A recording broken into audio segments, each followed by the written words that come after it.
Hey, everybody. One more thing. Oh, boy. Oh, God. I don't know what my only crime was being happy. That's all I did. I hate you. Holy shit, Danny. I'll get it right one day, but today is not that day. Welcome, everybody. It's Thursday night. You know what that means. Welcome to the JIMPACT Zone, where we cover everything Ring of Honor and Impact Wrestling. I'm James Gisanti, and I will hold your hand on this journey as we go into wrestling that you probably didn't watch tonight, but I hope you did, because Impact and Ring of Honor, as always, delivered. We're going to start with Ring of Honor. Ring of Honor opened up with a backstage promo. Ring of Honor World Television Champion, the former King of TV, Samoa Joe, was being interviewed by Lexi Nair. Joe called out his opponent, Mark Briscoe, set the stage for his open challenge later tonight. Social media may have spoiled who his opponent was, but the show kept the mystery alive throughout the entire night. Joe is at his best when he's cutting a promo at this stage, in my opinion. I love Joe. I got all the love in the world for Joe. But at this stage, Joe's best work is behind a mic, and he delivered yet again. Hey, you know it. How you doing? So love Joe. Love doing what he's doing. I hope no matter what happens with the title situation moving forward, I hope he still has a role somewhere in Ring of Honor where he can really help these younger guys and maybe promo back and forth work. But speaking of the ROH Television World Championship, we're going to talk about his challenger, Mark Briscoe, who had a match tonight, the first match on the card against Tony Nese. Mark is killing it as a singles guy. He's really showing new layers to himself. He's showing different facets of his personality. And he's showing that we don't need to be worried about him in the ring as a singles. You know, I definitely, I'll be the first to admit, I had some fear. I had some hesitation. Would he be able to make this work? Shame on me, because Mark just keeps proving himself every week, as he has been proving himself for the last 20 or so years. This was a fun back and forth match. Mark got the win using the froggy bow from the top rope, getting the 1-2-3 on Tony Nese. He's building a lot of momentum as he's going into his television title match against Samoa Joe at Supercard of Honor next week during what should be a WrestleMania weekend. But we don't care about WrestleMania here in the JIMPACT Zone, where we talk about RingPact of Honor. TM, I'm working on it. But Briscoe is looking great. Joe, we'll talk about his open challenge later. Very excited to see these two guys with so much history moving forward. I didn't mark him down as a singles guy, but thank you, Danny. Thank you. Moving on, we had our next match. This was a 6-man tag, very different from a trios match, simply because that's what Ring of Honor calls it. We had Metalik, AR Fox, and Blake Christian, this new makeshift team that was created last week, as they took on the Trustbusters, which was Ari Daivari, Slim J, and Jeeves K. I'm a little conflicted about this match because it was fun. It had a lot of action. Look at the names involved with AR Fox and Metalik alone. But while they're definitely trying to hype this team up as something big, as something to be excited about moving forward, and we'll get into why soon, them picking up the W over an established trio is a little hard to swallow. These guys just started teaming up this week. This was their first trios match, their first 6-man tag match, and they're beating a team with some history, and at least in Ring of Honor have been presented very well. So after the match, they were beat down by the 6-man tag champions, the Embassy. They came out, beat them down, left them laying, and more likely than not, we are setting up for a 6-man tag title match at Supercard. A little weird that this is the team they went with, unless they just, it's a foregone conclusion that the embassy is retaining and they just want to put on a fun show, a good entertaining show at Supercard. Maybe that's the plan. I don't know. I'm not a Marines biologist, but we'll see next week if this was worth it. If this win was worth it for the Trustbusters and Metalik, AR Fox, and Blake Christian. Moving on, we had our first women's match of the night. We had Sky Blue, who you might recognize from AEW TV or at the very least their YouTube stuff, versus Lady Frost. Frost has been presented pretty well so far in Ring of Honor. The title of, I hate you, Eric. Lady Frost has been presented pretty well so far in Ring of Honor. You know, she's coming from Impact. We haven't seen her in a while in Impact, so it was a nice surprise when she came to Ring of Honor, getting some nice wins, getting some nice exposure. I've complained about this a lot in the last few weeks. I'm very happy that a lot of these AEW talents who don't really have a place to shine in AEW are finding their footing in Ring of Honor. That is absolutely fantastic. I love it. That's the whole point of this. So more wrestlers have a place to shine, and I'm all for it. The problem is a lot of these people are people we are used to seeing lose in AEW. Sky Blue, I think her last televised match was a loss, and then we saw her getting spray painted. Granted, she came out this last week or so on Dynamite, and she came out for the big heroic save alongside... no, I take that back. She lost to Ruby. Or whoever. Who did she... Someone who watched Dynamite, tell me. But either way, Sky Blue hasn't been presented all that well lately. So for her to come in, and spoilers, guys, sorry, get a win over Lady Frost, I don't understand the motive here. I get in the long run, Sky Blue is a young talent. It's good to get her more exposure. It's good to get her some early wins, get some experience. I absolutely appreciate that. But Lady Frost is someone who can be a little bit more of the now in the Ring of Honor women's division. And I just saw her lose to somebody who I'm used to seeing lose. It's a weird way to go if you're trying to establish stars. But congratulations to Sky Blue. I'm happy that she's sticking with it. I'm happy that she's getting this work in. And I hope, maybe I'm wrong. Maybe they're going to establish her as a big deal in Ring of Honor. But in that means I don't want to see her in AEW taking losses either. It's a very slippery slope to walk, but thank you, you know it. Thank you. Don't listen to him. Don't listen to the ghost of Producer Boy. But, yeah, so good women's match, fun stuff. Lady Frost showing a lot of personality, a lot of grit, and, of course, they honored the Code of Honor at the end of the match. I should keep a tally on that moving forward. I think that would be a fun little thing. How many matches actually honor the Code of Honor willingly, begrudgingly, unconsciously, or denied it? Moving on, we have a tag match where ROH and Dralistico took on Rhett Titus and Tracy Williams. Rhett and Tracy, you know, we've been over it now a little bit. They are from the old guard of Ring of Honor. They've been a part of Ring of Honor for 10 years, a tag team, I believe, for the last 3 or so. They're doing the right job right now. They are helping put over the big acts of Ring of Honor. And right now, ROH and Dralistico are part of that. ROH has been incredibly protected since signing with Tony Khan in AEW and in Ring of Honor. But, yeah, this match was very hard-hitting. ROH looked like a beast, as he tends to. I'm warming up to him a little bit, guys. I think he still needs to sell a little bit better, but it was a good... I'm admitting that he's exciting. I'm admitting that. Way more than the other guy. Not Dralistico, but you know who we're talking about if you follow the pod. Maybe Rosa getting close to being back. Rosa will need a sidekick or partner in current women division. If we're talking about Sky Blue, maybe. Thunder Rosa definitely is on the road to recovery. I know she's traveling backstage with the AEW crew.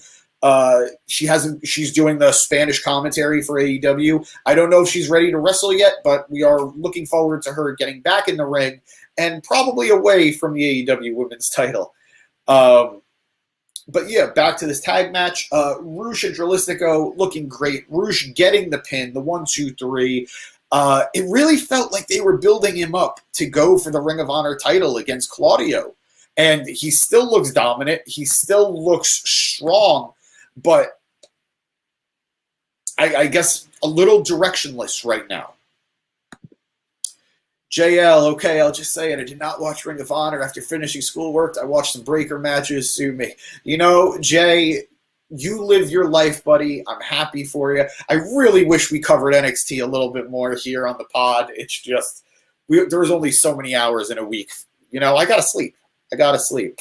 But I hope you enjoyed your breaker stuff. You missed out by not watching Ring of Honor. But I'm just guessing on why the Sky mini push. I don't even know if we could qualify this as a mini push yet. You know it. It was a win. I can't remember the last time she strung a few together in a prominent way, but it was an exciting changeup, even if I'm disappointed Lady Frost lost. Oh boy. Thoughts on Phil Brooks. We were very close to covering that tonight. I'm not going to lie to you, but bottom line, my note on it, and no one is here to stop me. Danny isn't. Eric isn't. Even if Punk is right, he's unprofessional. That has been the core subject since the beginning. Even if you disagree with the backstage fight with the Elite, even if you think he's 100% innocent in that fight and the Elite were wrong in that, how he handled that media scrum was unprofessional and inappropriate. And guess what? He did it again today. If he had a problem with a report from Dave Meltzer, he didn't need to call out Chris Jericho. He didn't need to call out Jon Moxley by name. He didn't need to call out AEW and their backstage protocol. We lost two people. Either Danny and Eric are about to join and I'm going to get yelled at, or I pissed people off. Either way, I'm just being honest. I'm not really crazy about it. Alex Story World. Breaking major news. Sasha Banks' best friend Naomi has confirmed hours ago she no longer with WWE anymore. Her status is updated on both of her medias. Wow. That's very interesting. I wonder will she'll sign. I think she could do wonders in the next show, Impact. We'll cover that shortly, Alex. But at the very least, she's a free agent. Maybe she'll meet up with Mercedes Moné somewhere as Trinity. Maybe she'll go off on her own, try to establish herself. Time will tell. But anywhere a talent can land is going to be exciting for whatever division she ends up in. I probably should continue with this Ring of Honor stuff, but it seems there's just a lot of news in general. Punk is always has to be a pot. Okay. If somebody who's actively a part of this podcast wants to put in Punk stuff in the header, do it for me. I'll figure it out.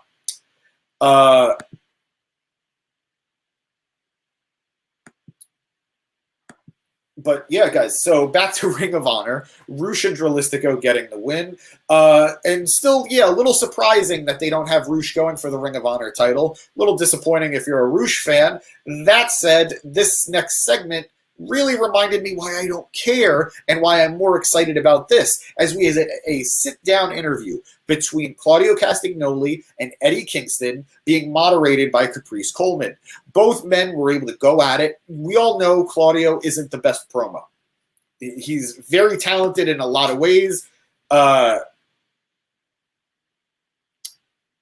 Alex, I can 100% assure you Daniel Hernandez is not. He is very much a man of the people. Nas, always a pleasure, buddy. Happy to have you here, brother. Thank you for checking me out. I am covering a lot of wrestling tonight. Apparently not just Impact and Ring of Honor, but a lot of backstage news from Naomi signing somewhere. Well, I'm sure she'll be Trinity, and the news regarding CM Punk. Whole lot of stuff going on. But trying to stick with Ring of Honor, this was an excellent interaction between the two. Claudio came across as an imposing, proud, strong force, where in the past he had said to us Eddie Kingston had no honor. He apologized for that. He said Eddie definitely does have honor if he has this much pride. So he apologizes and he takes that back. but it doesn't change the fact that he thinks Eddie is still not ready for the Ring of Honor title. Eddie says they go a long way back. They used to live together. Claudio knew Eddie's family. He's met his family. And Claudio said, yeah, we do go way back. And guess what? We trained back then too. While I was busting my ass and pushing forward, you were the one coming up with excuses and not going to the gym, not working out, not bettering yourself. So you didn't have what it takes to beat me then, and you don't have what it takes to beat me now. Eddie assured him Mox isn't there to protect him. Nothing is going to stop him. All he needs is that title match. Wow. We got a beep going on over there. Guys, you're going to be hearing some stuff. It's been a day. It's been a day. But what can I tell you? Eddie, what you're hearing is the fire alarm from the heat that came from that promo. Eddie absolutely brought his A game, but so did Claudio. Eddie always brings his A game. Alex, I can't even really, he hates Charlotte Flair. I'm not going to address this because it's not a good thing to talk about, and I don't think it's fair for somebody who's not here. I'm not going to address it, but I assure you that is an untrue assessment. Yep, you know it. Thank you. I'm sorry about the beeping, Until we are very professional here at the Mark Down Podcast, especially here in the JIMPACT Zone. Sometimes things happen when we go live. Nobody said Breaker, JL, but I'm glad you're keeping it alive. But regardless, Eddie Kingston was able to coax that title match out of Claudio Castagnoli, and Supercard of Honor now has its main event. It's going to be a very exciting back and forth between these two men who have an incredible amount of history and are both able to bring it in the ring at an excellent, excellent rate. Exciting, exciting stuff. Please check out Supercard of Honor next week if you're able. There you go, Alex. Moving on, we had a singles match. Keeping the feud going between Top Flight's Darius Martin and OGK's Matt Taven. I expressed to you guys, if you guys were paying attention last night or if you remember last night, I wasn't thrilled about the fact that this feud was continuing a little bit in AEW. They've done a much better job of keeping the feud going in Ring of Honor. There's been a significant amount of heat. There's been a significant amount of build. In AEW, it was just sort of a puff. It happened. It went. Nobody cared. I will say the crowd wasn't really there for them in this match, at least not for Matt Taven, whose name is Matt Taven, if you didn't know.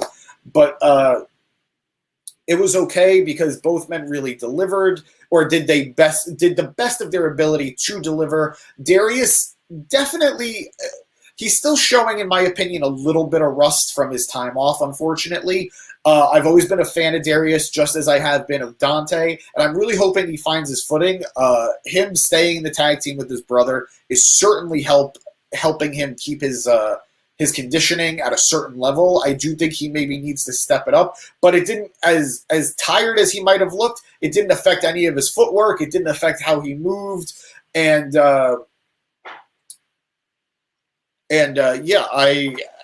even though he didn't get the win tonight and Matt Taven got the win, he certainly held his own.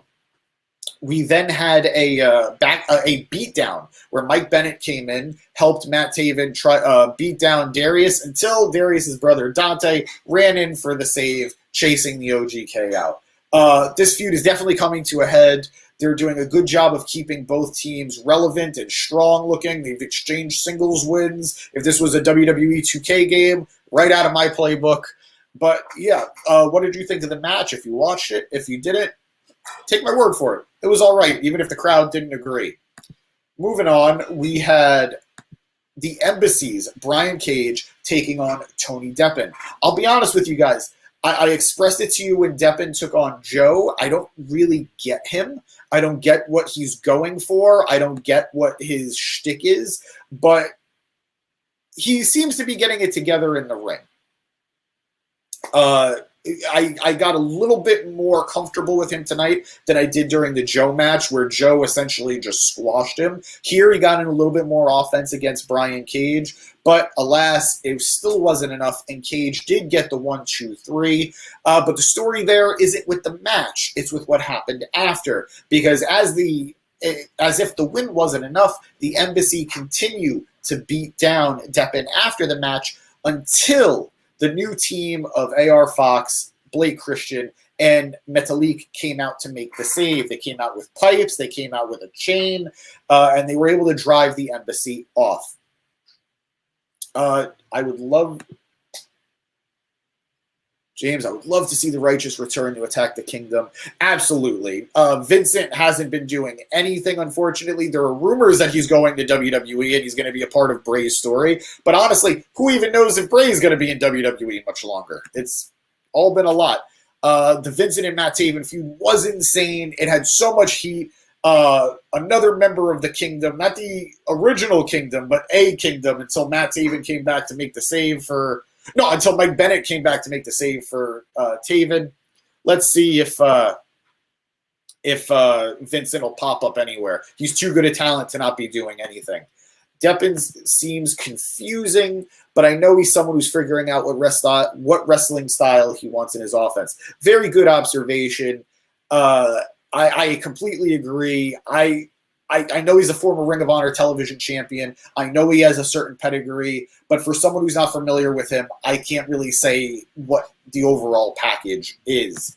Matt Taven is Matt Taven, destroyed my kayfabe. It's don't blame me, blame Matt Taven, whose name is Matt Taven, who, as they reminded us on commentary, won a world championship in Madison Square Garden. Lots of wrestlers can't say the same thing, but Matt Taven, his name is Matt Taven, can. Moving on, we had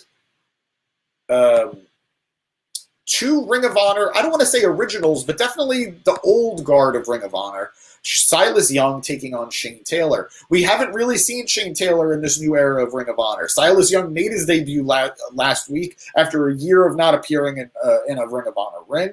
Not necessarily his fault. And Shane Taylor also, not necessarily his fault, but hasn't been seen in Ring of Honor.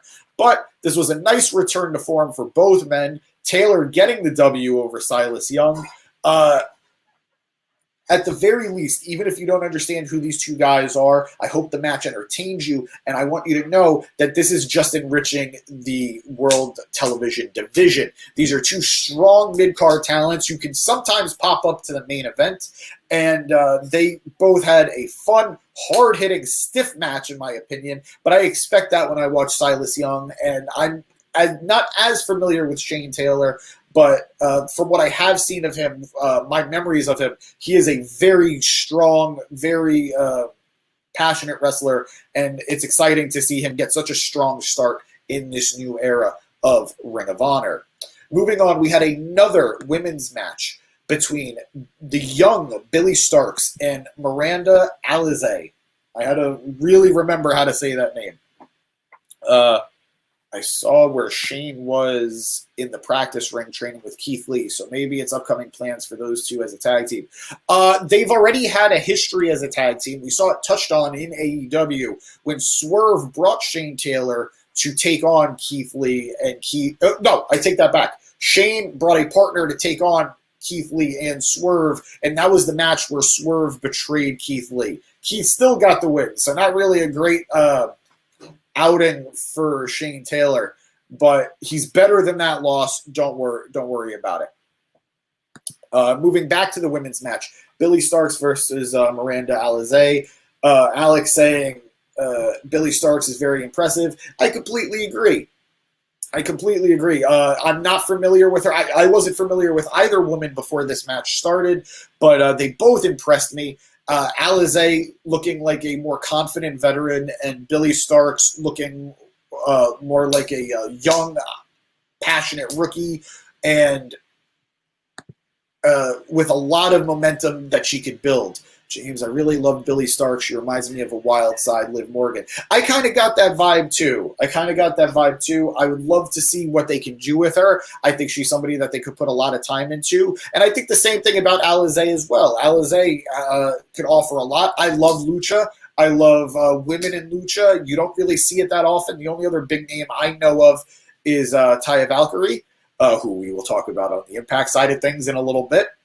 But Billy Starks gets the win after refusing multiple times in the match to be put down. It's a great way to build a baby face. It's a great way to build momentum, and it's a great way to get us to care about a new talent. So very excited to see the future of Billy Starks. Moving on, we had a tag team match. This has been set up for a little while now between Christopher Daniels and his tag team partner Matt Sydal versus Aussie Open. This was ROH Originals Day 1 guys taking on one of the best tag teams in the world right now, Aussie Open. Aussie Open have definitely had a chip on their shoulder since they've arrived in Ring of Honor, and truth be told, basically everywhere they go. But when they challenged Daniels and Sydal last week, they did not hesitate, and that paid off here tonight because they did get the win in what was in a very, very, very fun tag team match. Aussie Open are very unique. Well, they've got a unique feel to them. You have a tank and a Ferrari, I think is how commentary explained them. You have a very beefy guy with a very fast guy, and they have great, great chemistry. And to defeat a former world champion in Christopher Daniels and a man who is as established as Matt Sydal, this was a great win for the young team, and I hope that they have a bright future, and I hope Tony Khan is smart enough to lock them in somewhere with a contract, whether that's Ring of Honor or whether that's AEW. Not bad match, though. It was smooth and well cut, not too long. I think Tony Khan is starting to find himself comfortable booking Ring of Honor weekly matches. I would agree. This tonight was way more about the wrestling than it was about the storytelling. They let the matches really flow, really breathe. There was only one backstage segment or two with the Samoa Joe promo, so the matches had enough time to really breathe, and it showed in this match and in a lot of the matches tonight. You think this was Tony Khan's best Ring of Honor show so far? I do think it was his most solid. I don't know about the best. It's hard when you have a lot of shows that are so stacked with title matches. You sort of get blinded by the glitz and glam of it all, even if there aren't any title changes. But this was a very strong show as we lead into the pay-per-view next week. I believe they still have one more show as the go-home show before we get to Supercard of Honor next week. But regardless of that, they did a great job tonight moving the wheels forward without saying too much. It was a case of showing but not telling. So good job by TK, good job by the Ring of Honor crew and everyone who performed tonight. True, you're right. Just like you said, Impact Wrestling is good too. You're never going to hear me argue against myself. I love when I speak. But strong match between the two as Aussie Open hit their tag finish on Christopher Daniels to get the 1-2-3. All four men observed the Code of Honor at the end of the match with a handshake. Aussie Open are definitely having fun with the Code of Honor as they force these teams that beat them to shake their hand begrudgingly. And I'm very excited. As someone who was very open about the fact I didn't get Aussie Open with my first experiences of them in AEW, I am happy to see them thriving in Ring of Honor. They got a nice boost in my eyes from their run in Impact. So good all around on this new tag team. Not new tag team, but this hot young tag team. Moving on to our Ring of Honor main event, we had the Television Championship Open Challenge, where we had the champion Samoa Joe taking on a Ring of Honor favorite, guys. It was Cheeseburger. Now, I haven't seen Cheeseburger in a while. It's been a minute. I think since the last Ring of Honor pay-per-view, maybe in a Battle Royal. Cheeseburger is good old Ring of Honor faithful, and it was fun to see him back in a ring. It was fun to see him in front of a crowd, and it was fun to see him on TV. It was not fun to see what happened to him, though. Those are words to live by, you know it. I know it, you know it. We're all on the same page there. Hello, I am joined. No.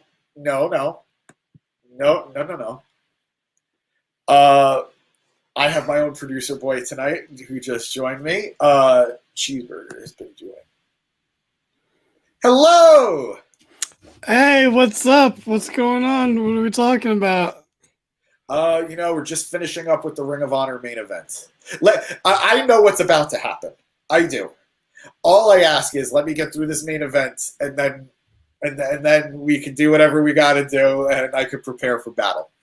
So the Ring of Honor main event saw Samoa Joe, to say decimate Cheeseburger is a disservice to the word cheeseburger and decimate.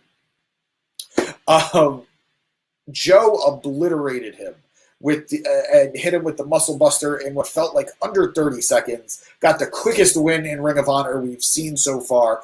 And if that wasn't enough, he hit the muscle buster again after the match. He brought a chair in, was ready to finish the poor little burger down until Mark Briscoe came running in with the chair and chased the champion off. This was a fun way to end the show. Again, it's sad. Cheeseburger got fed.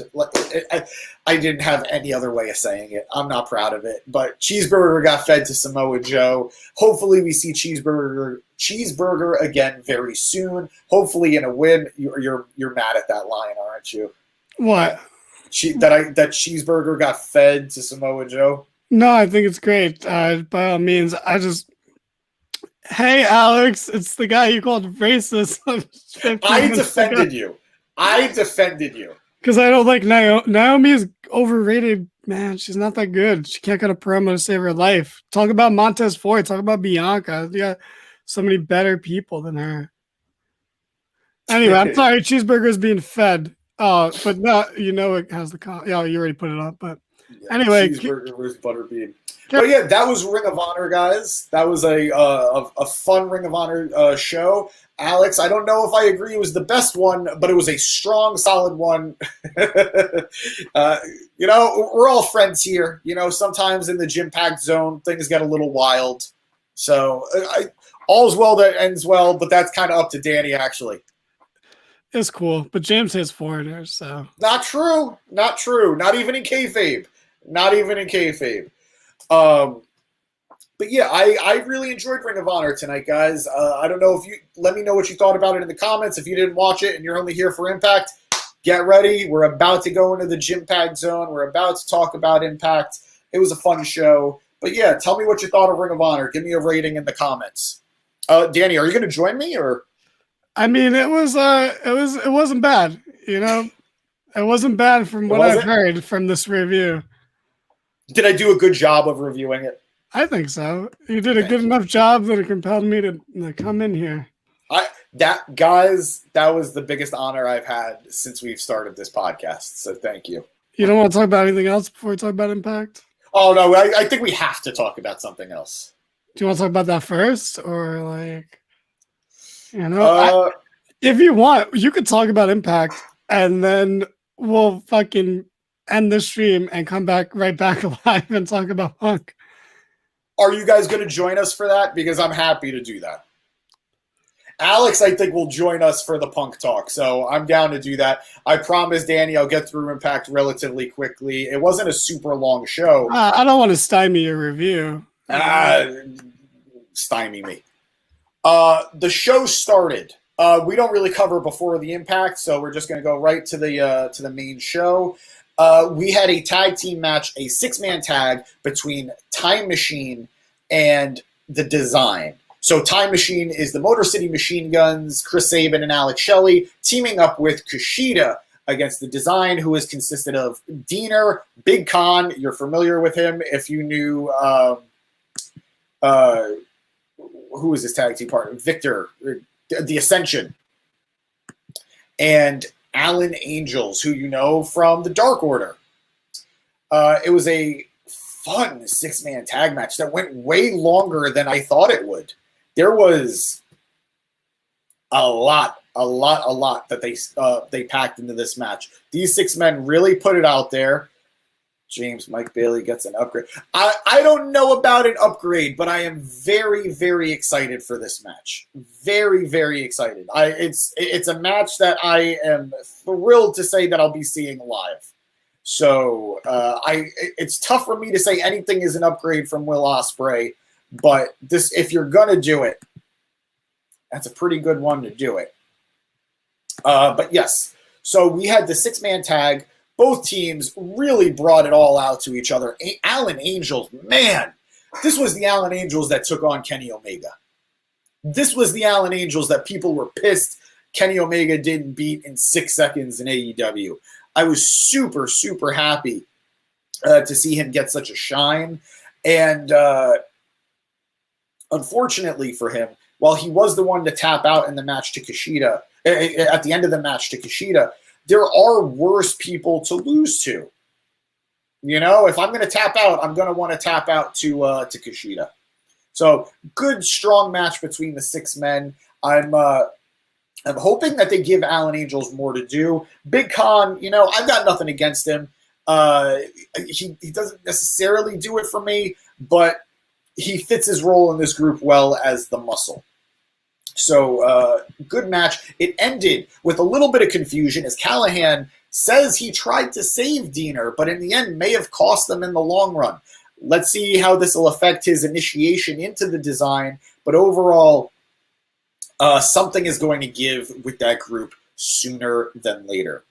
Moving on, we had a backstage promo with the Coven, the new Knockouts Tag Team Champions, the Coven.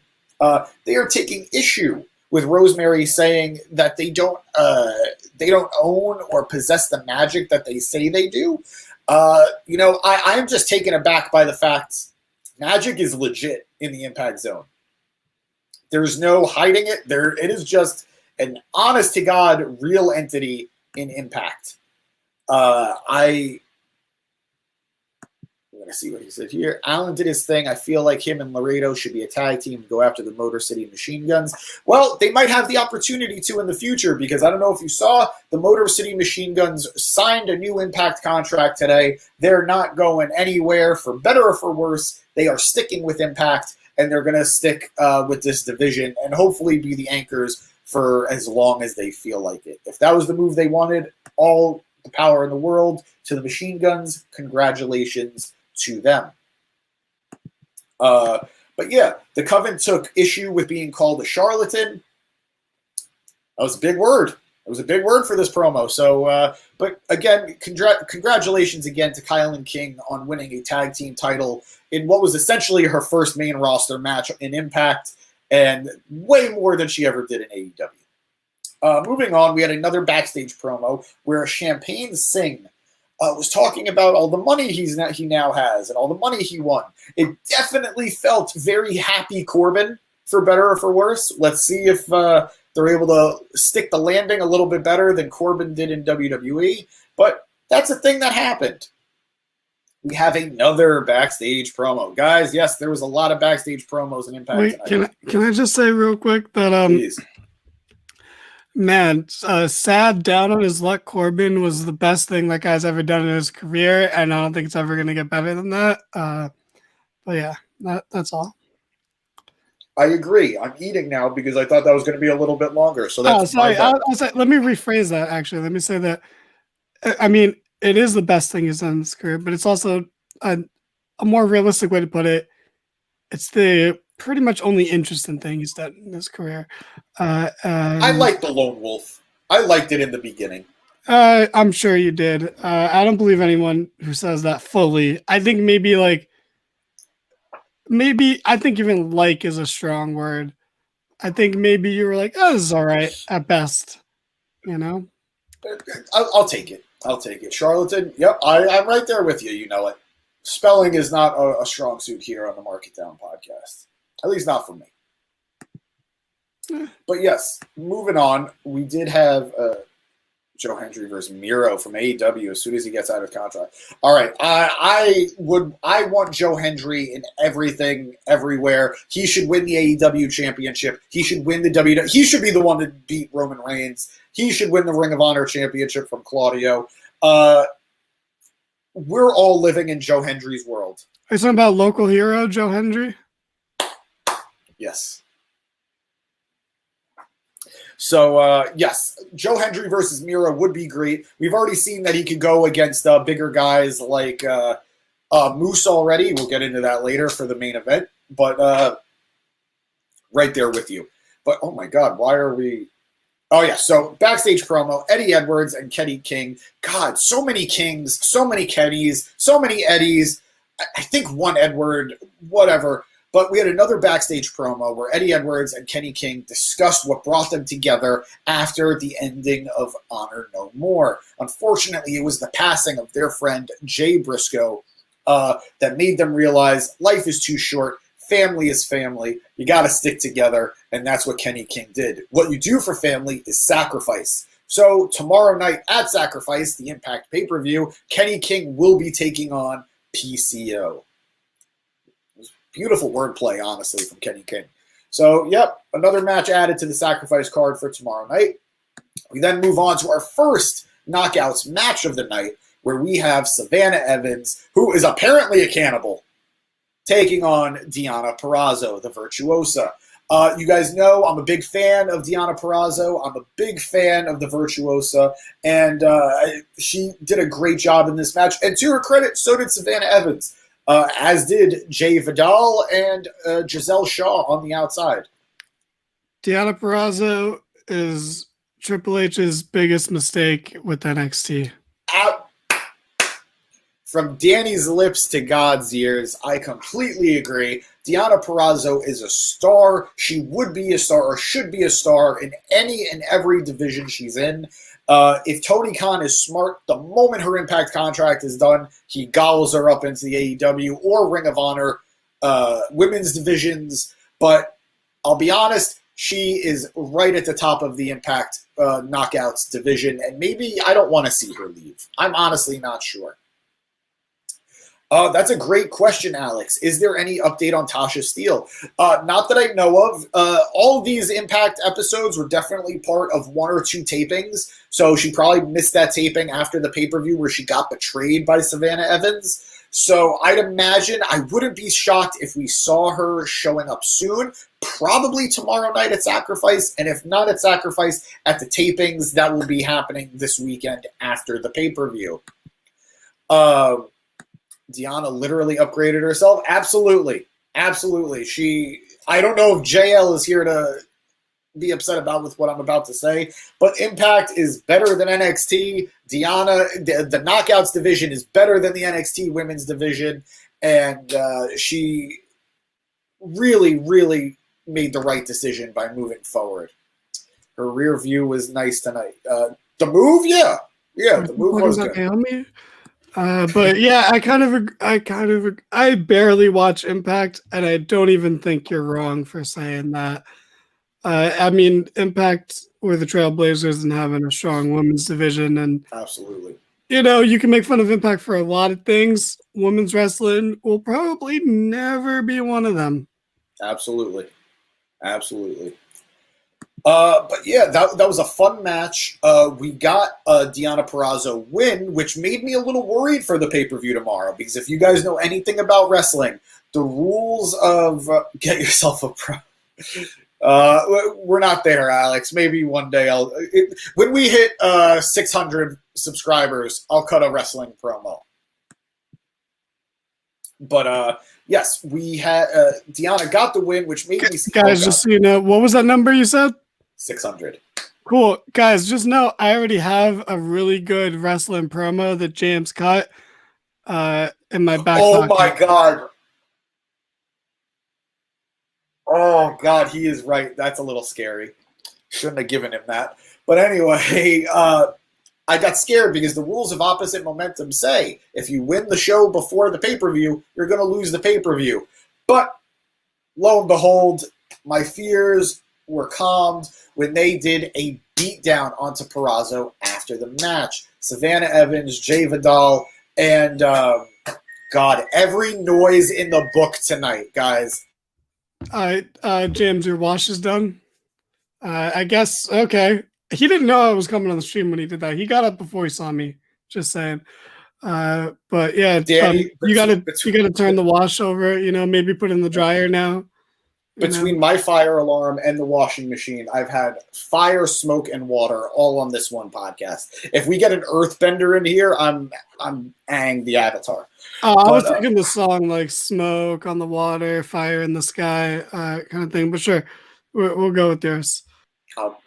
Both work. But Giselle Shaw standing tall over Deonna Purrazzo tonight means I'm really hoping Deonna Purrazzo stands tall tomorrow at the pay-per-view. Moving on, we had a backstage segment, which I loved. It's weird. It's cool. The Death Dolls are talking about the Coven losing the Knockouts tag team titles to the Coven, and Jessica is still on about the fact that they need to use magic against magic. They need to fight magic with magic. Taya Valkyrie still heavily opposed to that because she's afraid Jessica's going to remember Havoc. Jessica doesn't care. She runs off saying she doesn't have time for a plan. She goes down a long, long hallway, and Taya follows her as Rosemary says, just give her a mimosa. Best wrestling advice I've ever heard. I have a couple questions. Please.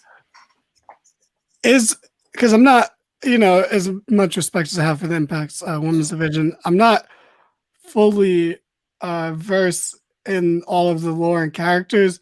Is this the first magical witch characters / group we've had? Because that feels like something we would have had Charmed was a thing.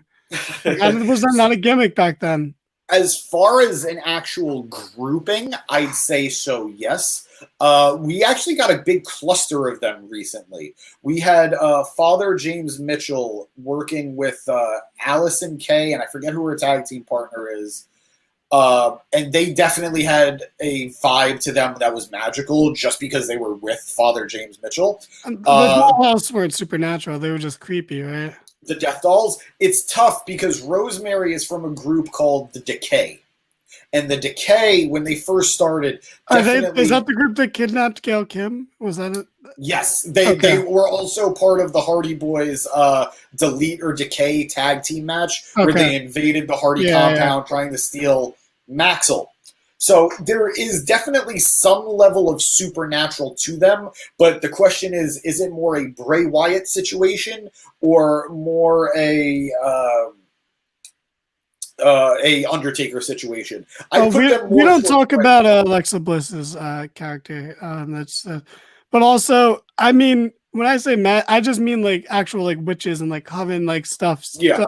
Stuff that people are actually more into, whereas the WWE Alexa Bliss Fiend magic is for, I don't know who that's for, whereas I think everyone knows at least one guy or girl who is into witchcraft, that feels I mean, I'm saying us personally, we probably know a good amount. Yeah. But everyone knows at least one person. At least there's always one. But there's not many people that are into whatever the magic Alexa Bliss was doing. There are people into horror movies, which obviously two of them, Alexa Bliss and Liv Morgan, are right there. But so yeah, that's just what I meant. How's there not been a witch based? I know, it's up weird. until now? That blows my mind. I'll put it this way: not only did Charmed happen, Charmed got a reboot before we got our first real witches. Yeah, we don't talk about that either. But yeah. Also, you'd be Piper. I would be Piper. Who would you be? Prue. No way you'd be Prue. First of all, you wouldn't die. Second of all, all right, fine. I'll settle for Paige, but I'm not being Phoebe. Fine. As long as you're not Rose McGowan, but you're Paige and not specifically the actress. Wow, she's too leftist for you. Got it. She pissed off anyway. Moving on, guys. We don't go on rants here at the Mark It Down podcast. Specifically, we don't go on rants here in the JIMPACT Zone. Typically, because I'm usually by myself. But as Taya chases after Jessica down the hallway, Jessica comes across a white casket, a white coffin. She's scared by it, but that doesn't stop her from trying to open up the coffin. As she gets in there, she's amazed by what she sees, but unfortunately, we didn't see it. We didn't see it ourselves. Taya comes out to come get her, trying to calm her down and say that they're friends. She cares about her. She loves her. We just got to move past it. As soon as she says that, these hands come out of the casket, grab Taya, pull her into the casket, shuts, and Jessica leaves, runs away from her. Not really being a great friend there, Jessica with a K. Not really being a great friend. But if this is how Impact writes off Taya Valkyrie, that she died, and that's how she got to AEW, that wouldn't even be the first death that led to someone signing with a different company in the last 12 months. Eric Young cornered the market on it first. But man, when Impact does something, Impact does something. I just want to address, its comment though, because that's why I put it up. But I want to interrupt you. I can't wait for that alien to come back. Yep. That's like one of my favorites right there. But that's hilarious. It feels like such an Impact thing to kill a character off, Right? Eric Young got stabbed. Like, he got stabbed in a hallway, left to die, and that's just... I guess leaving Impact is death. I think that's the lesson here.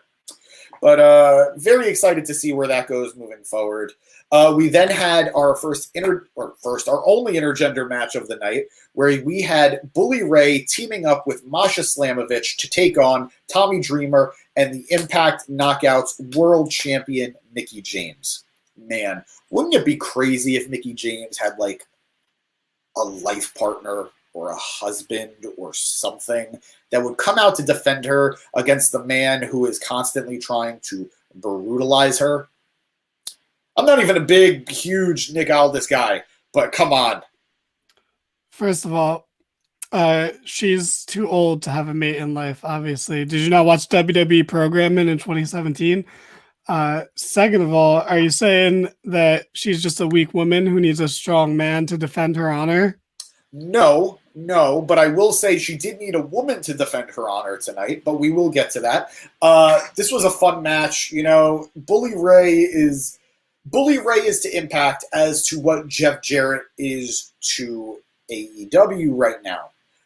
They're these old heels who you don't really expect to offer as much as they do, but then every week they remind you the value they bring to the product. Bully is a dastardly heel, and I hate him. I hate him in all the ways a wrestling fan should hate him. This is ass. He's not ass. He's just...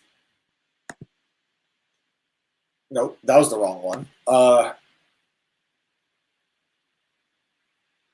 I don't even know if Madison Rayne is on the AEW roster or the Ring of Honor roster. I kind of think she's in the Ring of Honor roster, but she did wrestle there last week. But regardless of all that, the tag match was a lot of fun. The women had their times to shine. The women kind of carried the match. Well, Bully and the women carried the match. I love Tommy Dreamer, but it's not exactly like he's carrying much lately. But yeah, the match ended with oh man, how did I'll be honest with you guys. I am more concerned with what happened after the match than how the match ended.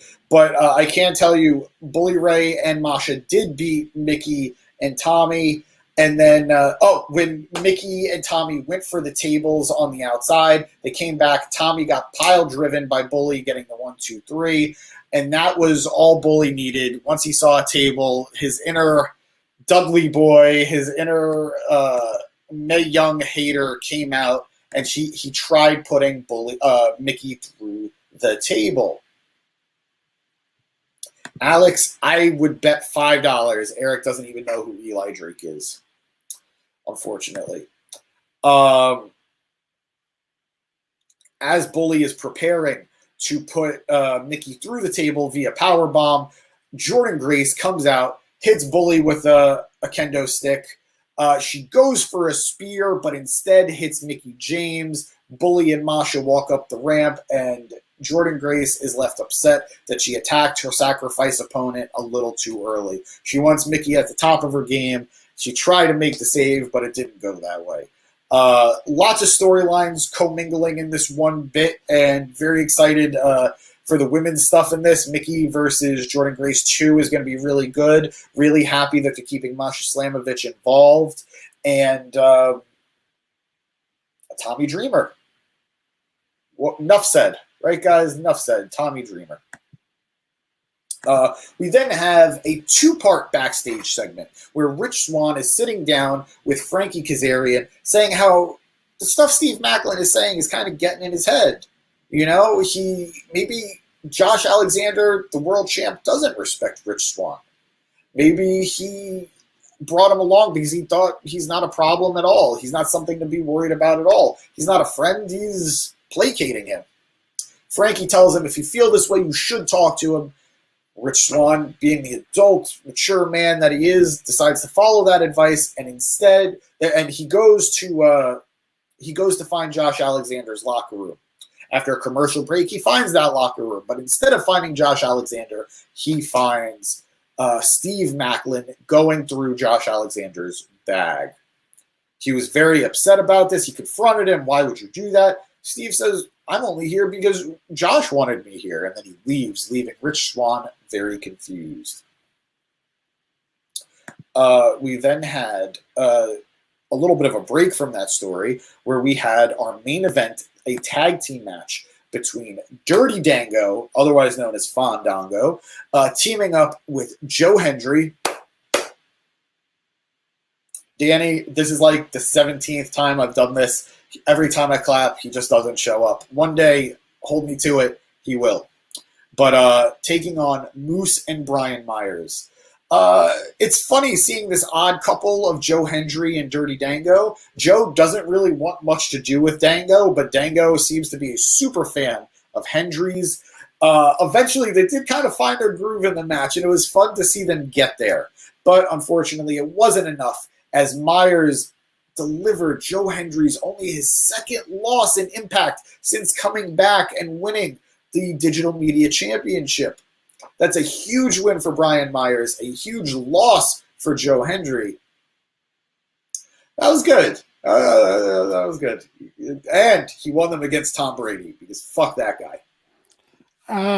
I mean, I guess fuck most football players, but I will say that first one was probably the best Super Bowl of all time, and Rev's not here to fucking fanboy out over that statement and be a fucking loser about it. But no offense, Rev, just most sports are lame that aren't baseball, or wrestling. Or wrestling. Were you talking about local hero Joe Hendry before? Who is local hero Joe Hendry? You don't know? I guess I don't think so. Guys, if you guys know who local hero Joe Hendry is, please leave it in the comments. James, I see Rich Swann following Willie Mack to Ring of Honor when his contract expires. That's probably why he's not doing heavy stuff like he did 3 years ago. Alex, I got to disagree with you. I actually think Rich Swann is involved in heavier stuff than he has been since he lost the world title to Kenny Omega. Rich was definitely floating. He didn't have a direction. He never even got a world title rematch until fairly recently against Josh Alexander. I hate to be that guy. Go ahead. But doesn't he? He's been doing heavier stuff in real life, right? I think he was like I don't want to get into it, but by all accounts, that went away. If we're able to forgive Matt Hardy and Rebby, I think we could move past this. But yeah, I'm not saying he's not going to leave. He very well could leave. Maybe he will follow Willie Mack, form a tag team, really help boost the Ring of Honor tag team division. But I do think that he has found a nice spot here in Impact, bottom of the main event of the main event, top of the mid card. Great spot for someone like Rich Swann to be in. But as I was saying, I'll just finish up this match. Joe Hendry taking a loss, very interesting. Makes me a little more confident about retaining the title tomorrow. But Brian Myers celebrating in the ring by himself as Moose walks up the ramp, leaving him there. Very interested to see what's going on there. I know Moose's main motivation is to humiliate Joe Hendry. He doesn't care about the title as much, but let's see how much he sticks with that moving forward. Give me Tessa Blanchard again. Alex, I respect a lot of your opinions. Everyone's allowed to have them. Tessa Blanchard will never be allowed back in the Impact Zone. I'm not saying she doesn't have a future in professional wrestling. People have done worse and gotten away with it and able to come back. But Tessa Blanchard has managed to burn almost every bridge she's ever built. Being the world champion in Impact and then not playing ball and having that title stripped from you, not a great look. Not a great look. And I know for a fact, I've heard a lot of companies that have dealt with her don't want to deal with her moving forward. Unless she shows a lot of maturity and a lot of growth, I don't see her really landing anywhere. And it's a shame because she does have a lot of talent. But none of that means more than who you are as a person. Would you rather her go back to Impact or Punk go back to AEW? Punk go back to AEW any day. Any day. Any day. You heard it here first. See, us elite guys, we can work with the Punk guys. We can work. He meant to say elitist. I don't think I deserve that. What about Nia Jax, James? Come on, bro. Give me prop, dude. All right, I will give you one thing, and it proves that there is sexism in wrestling. When Bully Ray got a low blow tonight, and he yelled out, "My balls," that was funny. When Nia Jax did the "my whole" thing, it was cringe. I don't know if it's the delivery. No. I'm sorry. You are speaking in such a vast generalization that is so completely untrue because it was fucking memed and gifted to hell. It was funny. Whether it was cringy or not, it was funny. People loved it. People got a laugh out of it. I think you're speaking in fallacy right now. Phallically. Nice. We hear it, but it's fine. Yeah. I'm just saying, nobody called cringe when Bully said "my balls." Because it's not noteworthy. I bet your whole is hilarious, Eric. I bet it was. Anyway, yeah, I just think they're not as comparable as you think. I'd hate to pull the size of the pond sort of thing, but they're not going to make much of a splash. The first time Bully did the "my balls" thing wasn't an Impact. I don't think so. I don't know anymore.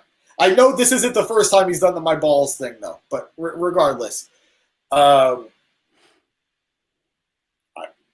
power to you, Eric. More power to you, buddy. But yeah, nothing left to say about this match. We all agree, guys. Moving on to the main event segment. As a wrestling fan, the man, 53. Fair enough. You know it. But Josh Alexander had gone backstage to his locker room, and he was confronted by Rich Swann, who had a lot of questions about the Steve Maclin situation. Josh promised to give answers, that he promised none of this was true, and he would deal with it out in the ring. He goes out, cuts his babyface hero promo, talks about the fact that he respects Steve Maclin as a performer. He respects Steve Maclin as a veteran. But as he said, if Steve Maclin isn't ready and hasn't been scouting him all this time, he'll never be ready for him. That's what brings Steve Maclin out now for this segment. And he tells Josh he's been listening. But just because he's been listening doesn't mean Josh Alexander's been watching. But Steve Maclin has. We then see just a whole creepy. I don't know if you guys are familiar with You, the show You on Netflix. He makes that Joe look like nothing. As he's been watching Josh Alexander's matches behind a curtain for the last year or so, every title match there Steve Maclin was literally hiding behind a curtain, almost like Scooby-Doo, watching these matches happen and getting more and more info on his future opponent. This changes Josh Alexander's mind about Macklin leading into their match at Rebellion. Not Sacrifice tomorrow, mind you, but Rebellion next month, I believe. And definitely sets the stage for a scarier, more dangerous Steve Macklin than I think we were expecting going into their title match. Guys, that was Impact. There was a little less meat on the bone for this one. A little surprising considering we do have, this was the go-home show for Sacrifice tomorrow and the go-home show for Multiverse United next week. Steve Macklin or Burt Macklin? Unfortunately, not Burt Macklin. This is a forgotten son. Do you remember that thing in WWE? Yeah, which forgotten son is it? The Steve Macklin one. Which one was that? So not Buddy Murphy's old partner, No. and not the one who got fired for, a lot of stuff. So the other guy. Okay, somehow the least memorable of the three because he didn't get canceled. But I think that's what saved him here. I think that's what saved him here. By not being a face in that group or memorable in that group, he was able to cut away from it completely and establish himself. Name? What was the Republican guy's name? Oh, I'm going to have to look it up now. Let's see. The Forgotten Sons. If you guys know, put it in the comments. I mean, all right. So Jackson Riker. There we go. What, didn't he also spend some time as like Elias's backup? Oh, Yeah. The worst. What a guy. The worst. But good on Steve Macklin. Not only did he leave that shitty group and find a good footing in Impact, he married Deonna Purrazzo. The guy's winning all around. Yeah, good for him. I bullied someone into joining the stream. Oh, I think as we're ending, we have more numbers than we had the entire time. But you guys know what? It's not just quantity, it's quality. I love each and every one of you. As long as we all play nice and don't call Danny a racist, I think this was a successful, fun night. Yeah, I mean, whatever. James is foreigner, so. It's not true. I defend you. Why do you burn me? What are you talking about? I accept you for who you are. I just try to talk things out with you and work on you with things, You know what? That's fair. That's fair. But guys, that was Ring of Honor. That was Impact. This is the JIMPACT Zone. The show might be called RingPact of Honor. I don't know how it feels yet. It's testing well with certain audiences. But I appreciate having you guys here tonight. I always appreciate it. Unfortunately, I won't be around for the next couple of weeks because I will be traveling. I will be covering Multiverse United live. Hope to see some clips from that show and my time there. I may be going to Supercard of Honor, and I will be going to both nights of WrestleMania. So be prepared to see a lot of footage from that weekend. Be prepared to see a lot of behind-the-scenes stuff as best as I can. And I'm even trying to wrangle an interview or two. We'll see how that goes. But wow. Right? Busy man. Join us. We're coming right back. We're coming right back for the CM Punk stream. So join us immediately, like in 5 minutes. No. Not you, Danny. No.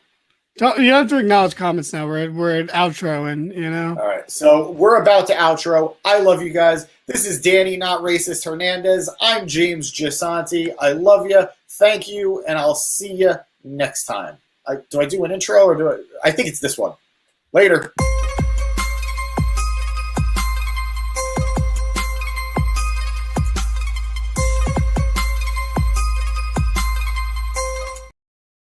Oh, messed it up.